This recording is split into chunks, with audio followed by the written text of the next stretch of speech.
Imagine for a moment a man named Ethan feeling completely alone and lost in the world. He wandered through life not knowing his purpose, like a leaf adrift in the wind. But fate led him to a cabin in the woods, far from everyone else. Surrounded by nature's whispers, he learned to be okay with being by himself. At first, the silence scared him, and all his doubts and fears crowded his mind. He was wondering if he was the only one without friends and a partner, but he didn't give up. Instead, he faced those dark thoughts and found the strength to deal with them. As the days passed, he started to enjoy his own company. He spent time writing, painting, and playing his guitar under the moonlight. Nature became his teacher, showing him how to grow and be patient with himself. In that peaceful place, he discovered his talents and passions. He realized that happiness comes from inside and not from what others think of you. With a newfound sense of purpose, he decided to help others. Using technology, he reached out to people in need and tried to make their lives better. When he finally left the woods, he was a different person. He found his true self and knew why he was here. He felt compassion for others and was at peace with himself.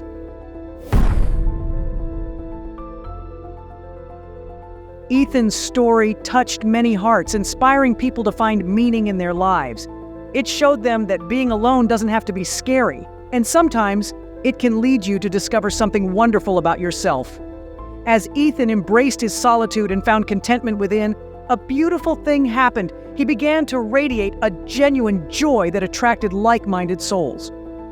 People who appreciated his authenticity and kindness were drawn to him, and he found himself surrounded by many friends who truly cared for him. Moreover, when he least expected it, love found its way into his life. He met someone who saw the beauty in his journey, someone who valued the person he had become through embracing solitude. Their connection was built on shared passions and mutual respect, and they discovered that they were stronger together because they had first learned to be whole on their own. So let's remember Ethan's journey and how he transformed his life through solitude, reminding us that we can all find our purpose if we take the time to look inside ourselves. And let's be kind to those who feel lonely, for they might be on the path of self-discovery just like Ethan was. In the end, accepting and being happy with being alone can pave the way for beautiful friendships and love that bloom from a place of true authenticity. Hold on tight, because I'm about to reveal 4 life-changing tips that will lead you to pure happiness, even when you're all alone. He who sits alone, sleeps alone, and walks alone, who is strenuous and subdues himself alone, will find delight in the solitude of the forest. Buddha. Some people avoid being alone like a disease.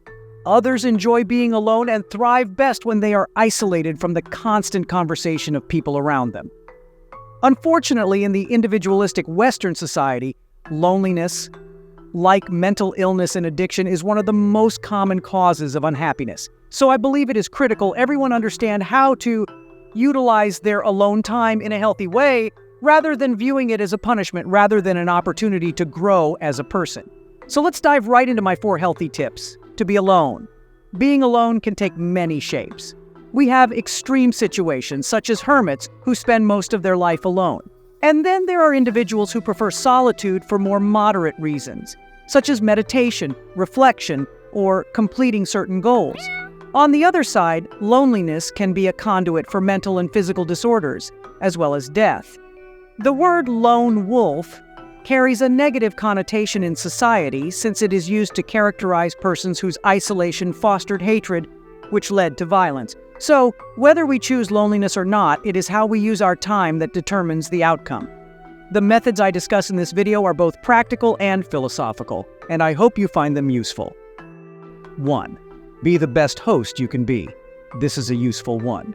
When you're alone at home, pretend you're a guest in your own home. How would you welcome a visitor? How would you approach a visitor? When we are rude to our guests, they will most likely dislike being around us. As a result, when we are unkind to ourselves, it is no surprise that we dislike being near ourselves. You're a lousy company if you're lonely when you're alone. According to French philosopher Jean-Paul Sartre, and I believe he is correct, we can now use this self-hospitality in a variety of ways. The way we speak to ourselves, as well as whether we prepare a great dinner for ourselves with the same care that we would provide for others. or if we don't treat ourselves to anything more than a dreadful microwave supper. Also, preparing for a wonderful time in isolation entails taking care of our ego extensions. Psychiatrist Carl Jung contended that we become so enmeshed with our immediate surroundings that they become a part of us. Taking care of ourselves entails taking care of the environment. Spending time alone in a clean house improves our mood more than time alone in a cluttered house. Furthermore, cleaning has a soothing effect on the mind. So getting ready for some me time by cleaning the house is a good start. 2. Understand that we are always connected. Yeah, I know that sounds counterintuitive, but most individuals experience loneliness when they are physically alone. On a Saturday night, for example, while others are outside barging and drinking, when a terrible fear of missing out sets in, the thought of being cut off from all the fun, excitement, and pleasure can be extremely painful. To cope, many engage in unhealthy pleasures such as drinking, drugs, or binge-watching porn to numb the ache of loneliness. Chinese Buddhist monk and scholar Sheng Yen described his experience with solitude in a speech, saying he didn't feel lonely at all. He said, "When I was in solitary retreat, I knew that I was together with all sentient beings in innumerable worlds. Even though I seemed to be alone in a small and closed room, actually, I was in company with many ants who found their way inside. And there were many insects around the hut that created all kinds of sounds in the evening." Loneliness is only a feeling. Loneliness can be viewed negatively and horribly, and we can view a situation as lonely even if we are not alone. Men are troubled not by things, but by the principles and notions they construct about things. As Stoic philosopher Epictetus said, men are disturbed not by things, but by the principles and notions which they form concerning things. As a result, some people feel lonely in crowds, while others feel connected when alone. Everything in this universe is, in fact, interconnected. We are all a part of the same huge cosmos and are formed of the same substance. We all come from the same soil, breathe the same air, and drink the same water here on Earth. How can we be lonely if we realize this? 3. Reflect on it. Being constantly surrounded by people allows us to avoid what is going on inside of us. People who need to be with others all the time, and who do spend time alone at some point, do everything they can to avoid self-confrontation and to conceal their inner life with short-term pleasure. This is terrible because being alone allows for wonderful introspection. Going inside can help us figure out what's bothering us, what we want to improve, and so on. These are challenging topics to consider at times, but doing so can be quite beneficial in the long run. Meditation also requires us to pay attention to our thoughts and physical experiences. This implies we can learn about what's going on inside ourselves in ways we wouldn't otherwise be able to. Certain concerns, anger, anxiety, exhaustion, and so on will gradually fade if we become aware of them and accept them. Again, this may cause discomfort, but it is a healthier method to achieve a state of calm than self-medicating with drugs or alcohol. 4. Pursue your ambitions. Being around others all the time can be a lot of fun, but it also tends to pull us in the same direction, such as watching the same movies, discussing the same topics, and holding the same ideas. It's the herd mentality that could prevent you from attaining your objectives and dreams. Spending time away from the herd not only provides us with new ideas through introspection, but it also allows us to do what we want, regardless of what others think. All accomplishments need sacrifice, so it makes perfect sense to skip parties, drunk evenings at the bar, or dinners with friends in order to accomplish something for ourselves. Solitude, it can be a fantastic tool for this.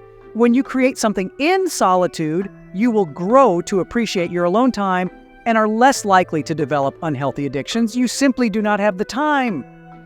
When I edit videos for this channel, something magical happens. I feel like everything falls into place perfectly.